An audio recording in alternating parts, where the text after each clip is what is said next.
आरोग्य संगीत म्युझिक थेरपीमध्ये आपण ज्येष्ठ नागरिकांच्या समस्या पाहायला लागलो आहोत. यामध्ये गेल्या वेळी आपण निद्रानाश या विषयावर बोललो. आज आपण विस्मरण म्हणजे पार्शल मेमरी लॉस या विषयावर बोलणार आहोत. एखाद्या गोष्टीची आठवण न ठेवणे म्हणजे विस्मरण. विस्मरण ही मानसिक स्थिती असून ती थोड्या काळासाठी किंवा कालांतराने खराब होऊ शकते. विस्मरणाची कारणे बरीच आहेत. पहिलं कारण वयानुसार लोक नैसर्गिकरित्या अधिक विसराळू होऊ शकतात. दुसरं कारण अनेक परिस्थिती किंवा काही औषधं एखाद्या व्यक्तीच्या मेंदूच्या विशिष्ट भागावर परिणाम करू शकतात. तिसरी गोष्ट व्हिटॅमिन B12 ची कमतरता. चौथी गोष्ट झोपेची कमतरता. पाचवी गोष्ट अल्कोहोल किंवा ड्रग्ज आणि काही प्रिस्क्रिप्शन औषधांचा वापर.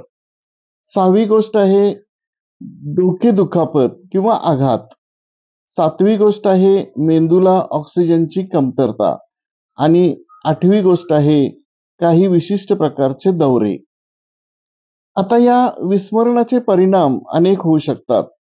पहिली गोष्ट गंभीर प्रकरणामध्ये अशा स्मृती कमजोरी दैनंदिन जीवनात व्यत्यय आणू शकतात. दुसरी गोष्ट आपल्या भूतकाळातील चुकाबद्दल विस्मरण आणि आपल्या भविष्यातील कृतीबद्दल निश्चय नसणे आपल्याला पुढे जाण्यापासून रोखत आहे. आता स्मरणशक्ती वाढवण्यासाठी काय करावे? पहिली गोष्ट शारीरिक व्यायाम करावा. दुसरी गोष्ट मूठ घट्ट धरावी आणि तिसरी गोष्ट आपलं योग्य आसन राखावं.